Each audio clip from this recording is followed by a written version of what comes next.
우리 다 같이 주신 말씀 같이 묵상합니다. 욥기 30장 16절부터 31절까지의 말씀입니다.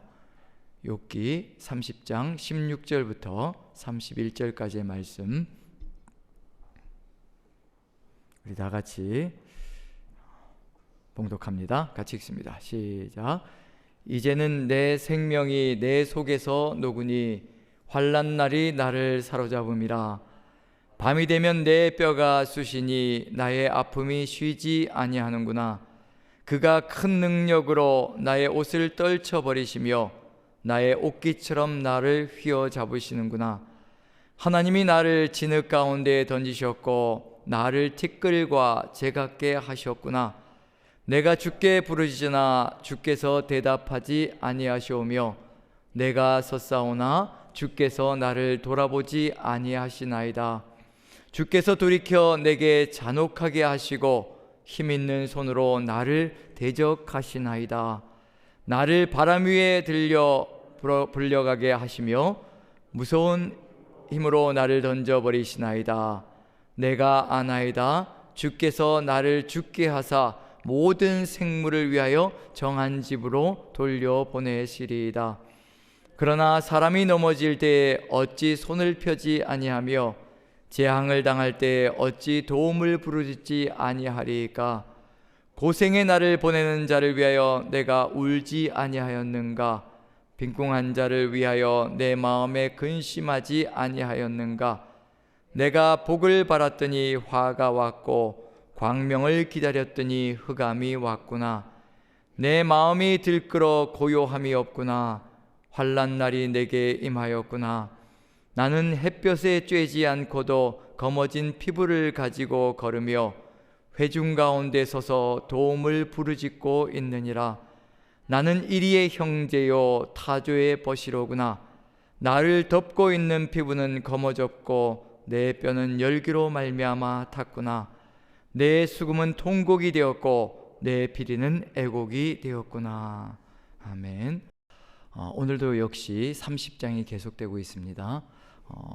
29장부터 시작해서 31장까지 한 단락으로 욥의 마지막 말이 들어가 있는데, 29장에서는 과거의 영화로웠던 시절, 하나님의 보호하심과 돌보심이 가득 들어차 있어 영광으로 가득 들어차 있던 시절이 29장에 그때는 이란 말로 연결되어져서 펼쳐지었습니다.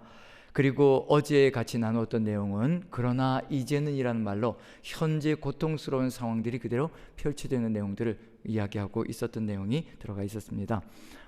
그러나 이제는 이라는 말을 살펴볼 때 어제 이야기와 오늘 이야기가 연결되어져서 30장이 연결되어지는데요.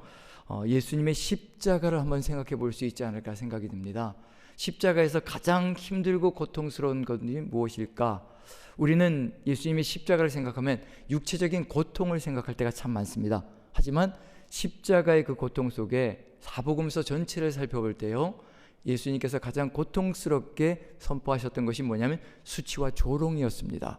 하나님이 조롱받고 수치를 당하며 멸시를 당하는 것, 그것이 더 많은 분량을 차지하고 있었습니다.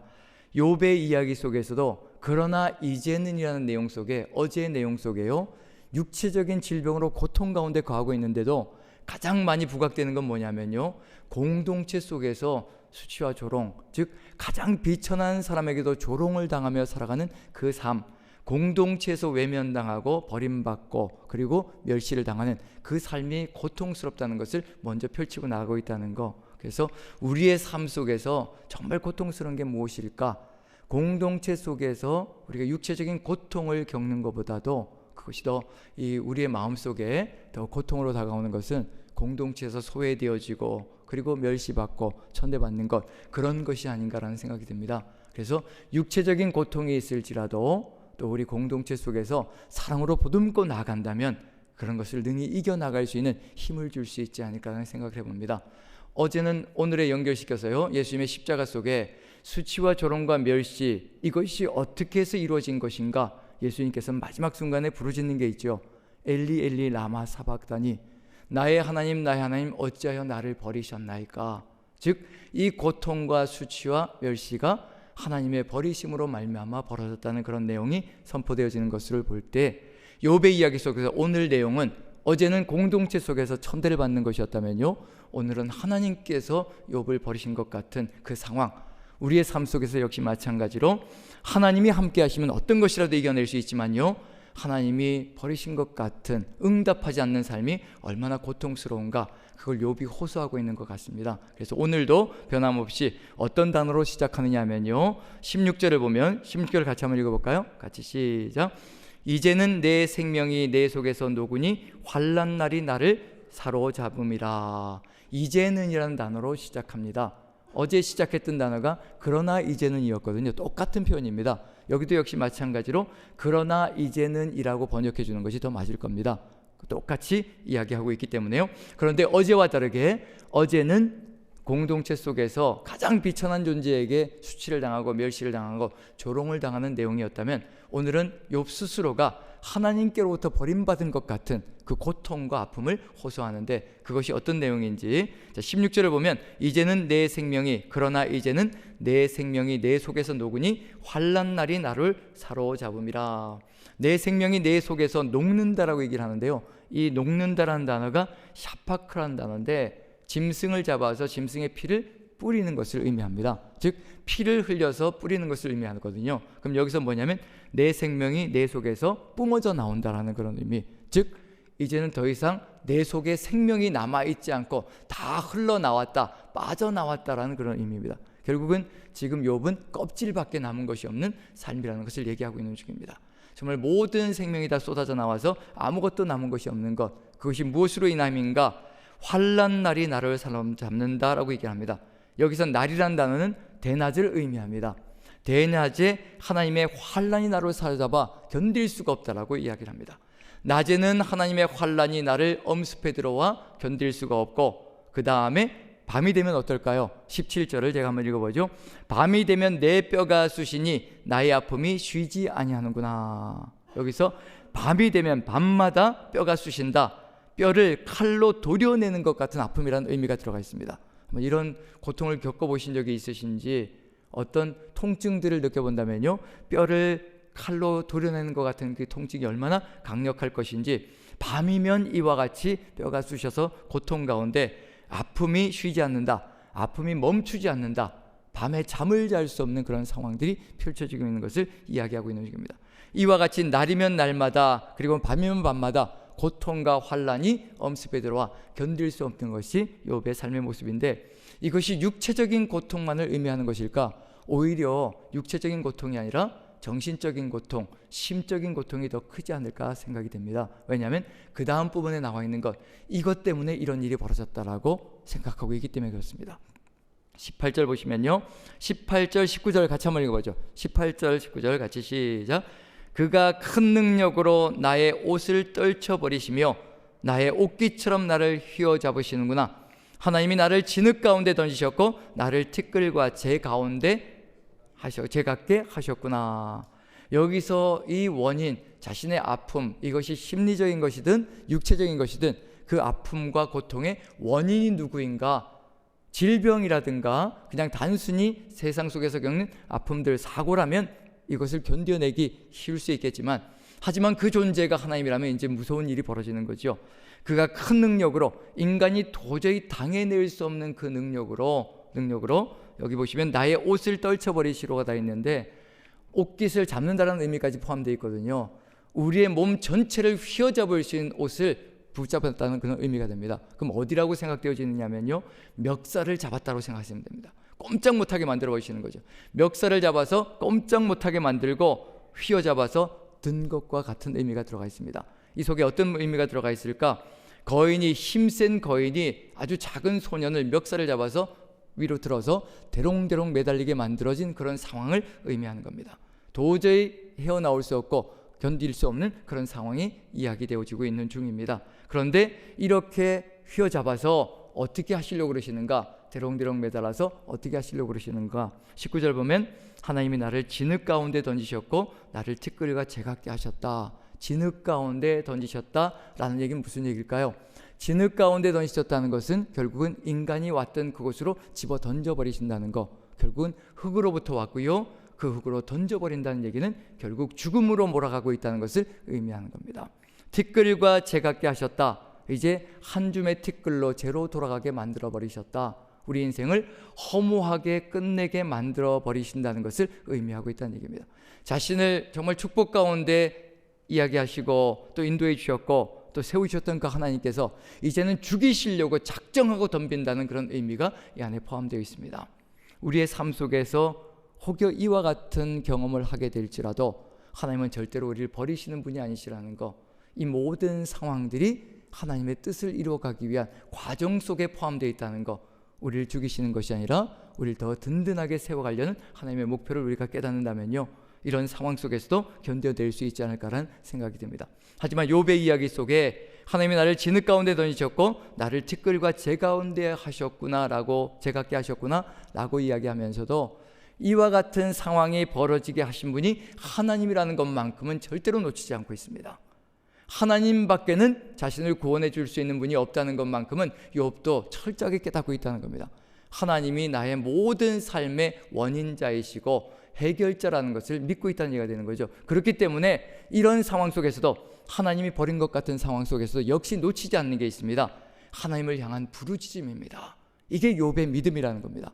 하나님이 나를 이렇게 버리셨다라고 고백하면서도, 철저하게 처절하게 망가뜨리게 하셨다라고 고백하면서도 하나님만이 해결자라는 것만큼은 버리지 않고 잊지 않고 그 하나님을 붙든다는 겁니다. 이게 욥의 믿음이고 또 우리가 본받아야 될 믿음인 줄로 압니다. 자, 20절 보시면요, 이렇게 이야기를 합니다. 하나님께 어떻게 하는지 20절 같이 한번 읽어보죠. 시작.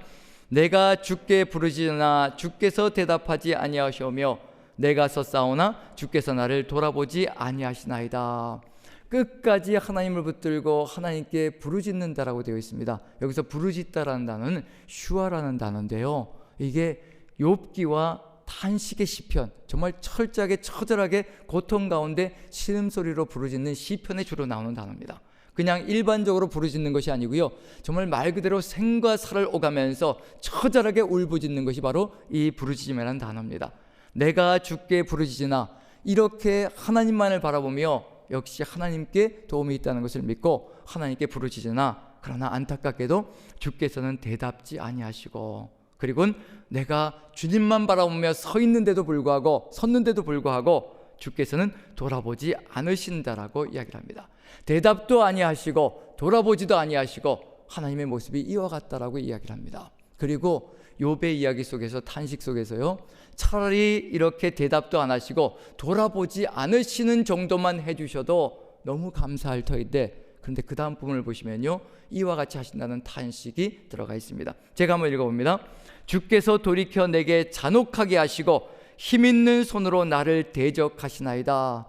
차라리 대답 안 하시고 차라리 돌아보지 않으시며 그대로만 내버려 두셔도 그나마 견딜 수 있을 것 같은데, 그런데 주께서 오히려 돌이켜서 잔혹하게 나의 삶을 짓밟아 버리시고, 그리고 힘있는 손으로 대적하셔서 원수가 되셨다라고 얘기를 합니다. 여기서 대적하다라는 단어가 사탄이라는 단어와 같은 어근을 가지고 있습니다.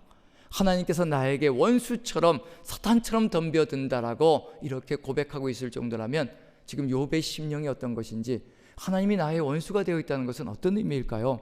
정말 이 세상에서 가장 강한 존재가 나의 원수가 된다면요, 매일매일이 두렵고 공포스럽게 그지없을 겁니다. 견딜 수 없는 상황들이 펼쳐질 겁니다. 지금 욥의 상황이 그렇다라고 이야기를 하고 있는 중입니다. 울부짖고 부르짖는데도 불구하고 하나님께서는 자신을 돌아보지 않고 오히려 이와 같이 원수가 되셔서 철저하게 치신다라고 고백하고 있습니다. 그리고 거기에 덧붙여서 무엇을 얘기하냐면 이렇게 대우하신다고 얘기합니다. 22절 같이 한번 읽어볼까요? 시작. 나를 바람 위에 들어 불려가게 하시며 무서운 힘으로 나를 던져버리시나이다. 이미 진흙 가운데 던지셨고 나를 티끌과 제각기 하셨는데 불구하고, 그렇게 울부짖는데도 불구하고, 욥의 심정이 이겁니다. 그렇게 울부짖는데도 불구하고 또 바람 위에 들려서 불려가게 하신다. 바람 위에 불려가는 건요, 티끌과 재밖에 없습니다. 티끌과 재같게 만드셔서 계속해서 고통 가운데 휩쓸려가게 만드시고 건지시지 않는다라는 것, 그리고 무서운 힘으로 또 던져버리신다는 것, 끊임없이 고통 가운데, 파멸 가운데 그대로 버려두고 계신다는 것을 얘기하고 있는 중입니다. 그리고 23절 보시면요, 제가 한번 읽어봅니다. 내가 아나이다 주께서 나를 죽게 하사 모든 생물을 위하여 정한 집으로 돌려보내시리이다. 죽음으로 밖에는, 죽는 것밖에 남아있는 것이 없는 것 같은 이 삶을 살아가는 것이 바로 욥의 정황이라는 것을 이야기하고 있습니다. 그럼에도 불구하고 욥이 하나님만 바라보고 있는데, 그런데 하나님께서는 이와 같이 대우하고 있다는 것을 욥이 처절하게 철저하게 겪고 있습니다. 얼마나 욥이 마음속에 하나님을 향한 서운함과 그리고 하나님을 향한 상처가 극심했는지 그 다음 부분을 보면요, 이 욥이 자신의 삶과 비교를 합니다. 자신은 이랬는데 하나님은 왜 이러십니까? 저보다도 못합니까? 그런 이야기를 하는 중이거든요. 나는 이렇게 살았습니다. 최소한 사람들이 이런 경우를 처하게 되면 나는 이렇게 살았습니다. 근데 하나님은 왜 이러십니까? 라는 호소를 합니다. 이것처럼 강력한 호소가 어디에 있을까 싶습니다. 자, 몇 절을 보느냐면요, 24절 보시면 이런 상황들을 제가 부딪힐 때가 있습니다. 24절 같이 한번 읽어보죠. 시작. 그러나 사람이 넘어질 때 어찌 손을 펴지 아니하며 재앙을 당할 때 어찌 도움을 부르짖지 아니하리까. 한 사람이 넘어지게 되면 손을 펼쳐서 도와달라고, 구조해달라고 이렇게 손을 펴지 않겠습니까? 자신이 그렇다는 얘기거든요. 자신이 지금 하나님을 향하여 이 넘어지고 처절한 상황 속에서 하나님께 손을 내밀었다는 겁니다. 제발 구원해달라고, 붙잡아달라고. 그리고 재앙을 당할 때 어찌 도움을 부르짖지 아니하리까. 여기서도 부르짖다는 단어가 바로 이 욥이 부르짖는 그것과 똑같은 단어를 사용합니다. 처절하게 절망 가운데 살려달라고 애걸하는 그 모습이 그대로 들어가 있는 겁니다. 이렇게 한 사람이 처절하게 넘어져서 손을 펴서 살려달라고 애걸하며 재앙을 당할 때 울부짖으면 자신은 이렇게 했다는 겁니다. 한번 그 절을 읽어보면, 25절을 읽어보면요, 자신은 이와 같이 했다라고 고백합니다. 같이 읽어봅니다. 시작. 고생의 나를 보내는 자를 위하여 내가 울지 아니하였는가? 빈궁한 자를 위하여 내 마음에 근심하지 아니하였는가? 이렇게 철저하게 망가져서 울부짖으며 도와달라고 호소하며 애걸할 때 자신은 그 고생의 나를 보내는 자를 위해서 같이 울어줬다는 겁니다. 그리고 빈궁한 자를 위하여서 마음에 같이 근심하며 불쌍히 여기며 염려하며 같이 돌아보았다라고 얘기합니다. 여기서 욥이 무슨 얘기를 안 하느냐면요, 분명히 그 사람들을 건져내고 구원해 줬을 겁니다. 그런데 건져내고 구원했다라고 얘기를 하지 않고요, 나는 울어주었고 나는 같이 근심했다라고 얘기합니다. 이 속에서 욥이 하나님께 하는 말이 뭐라고 저는 확신이 드느냐면요, 하나님 구조해 주지 않으셔도 좋고 도와주지 않으셔도 좋고 그리고 건져주지 않으셔도 좋습니다. 최소한 함께 울어주시고 최소한 함께 염려해 주시기만이라도, 불쌍히 여겨서 같이 염려해 주시기만 해주면 저는 좋겠습니다. 그런데 구조는커녕 염려는커녕 오히려 이렇게 고통 가운데 몰아넣으시니 이건 무엇을 이야기하고 있는 중이냐면요, 하나님은 저보다 못하신 하나님이십니까? 인생인 저도 이와 같은 사람들이 울부짖으면 부르짖으면 저는 그 사람들에게 같이 울어주었고 같이 염려했고 마음을 나누었습니다. 제발 하나님 마음이라도 나누어 주시옵소서, 그 이야기를 하고 있는 중입니다.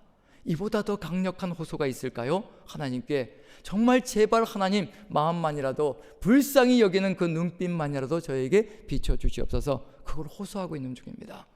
우리의 마음속에, 우리의 삶 속에 하나님께서 우리에게 눈빛을 보내주시고 같이 불쌍히 여기시사 구조해 주신다면 새로운 길로 갈 수 있을 터인데, 욥은 지금 그걸 바라고 있는 중입니다. 다른 거 필요 없고 하나님 마음만이라도, 불쌍히 여기는 마음만이라도 저에게 보여주시옵소서. 그러면 제가 힘을 얻고 다시 한 번 더 일어설 수 있는 그런 소망을 가질 수 있을 것 같습니다. 그것이 가득히 들어차 있습니다. 그런데도 불구하고 26절 보시면요, 이것밖에 남는 것이 없습니다. 같이 한번 읽어보죠. 시작. 내가 복을 바랐더니 화가 왔고 광명을 기다렸더니 흑암이 왔구나.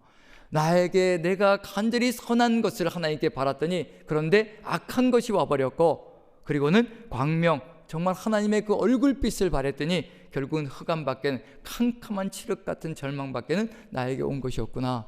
이 탄식을 하고 있는 것이 욥의 모습입니다. 그리고선 뭐라고 얘기하냐면요, 27절 제가 한번 읽어봅니다.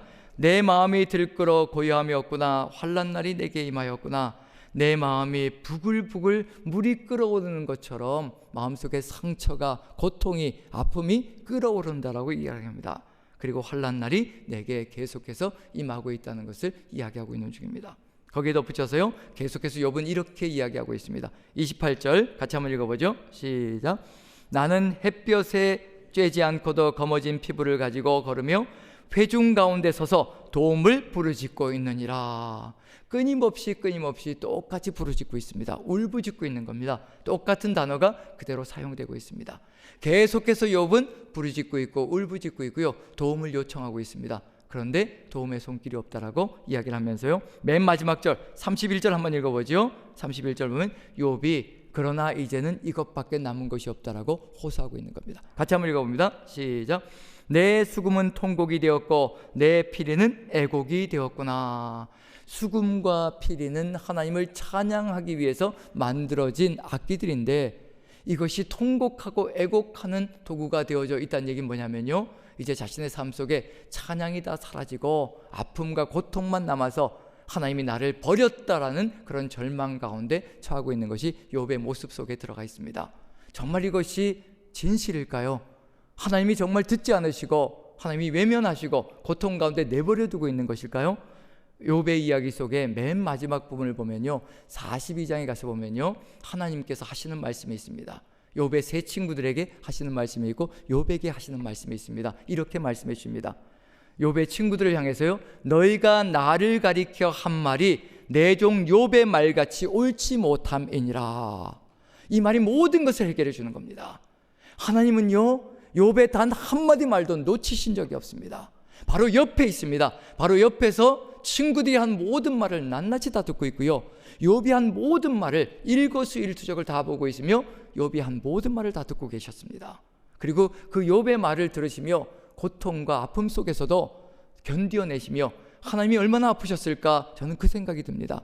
그 고통의 신음소리 내는 자식의 음성을 들으며 아버지가 그 옆에서 그것을 지켜보며 이 과정을 통과해야만 이 세상을 능히 이겨낼 수 있는, 사단의 모든 괴계를 이겨낼 수 있는 존재가 될 것이라 그걸 바라보시며 이끌어가지고 계시는 중이거든요.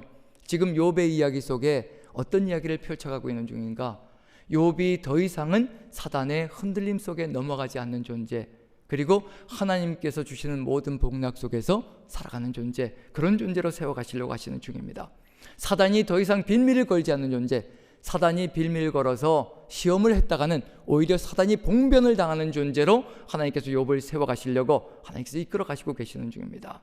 지금 욥의 모든 이 과정들은 사단이 빌미를 걸었기 때문에 벌어진 일이거든요. 그런데 사단이 나중에는 우리에게도 마찬가지고 욥에게도 마찬가지고요, 시험을 걸고 빌미를 걸었다가는 오히려 이 존재가 더 신앙적으로 든든한 존재가 되고 오히려 자기 편이었던 세 친구들까지 하나님 편이 되어서 오히려 다 잃어버린 그런 일이 벌어진다는 것을 사단이 깨닫고 나면요, 절대 우리를 시험하지 않으려고 할 겁니다. 왜냐하면 시험해 보아야 우리가 더욱 든든한 신앙인으로 서갈 것이고 하나님만을 신뢰하는 존재로 선할 것이며, 우리를 통하여서 사단의 편에 있었던 사람들까지도 다시 하나님께로 이끌어 하나님의 뜻을 이루어가는 존재로 세워갈 것이라는 것을 사단이 알게 되면요, 절대로 우리를 건드리지 못할 겁니다.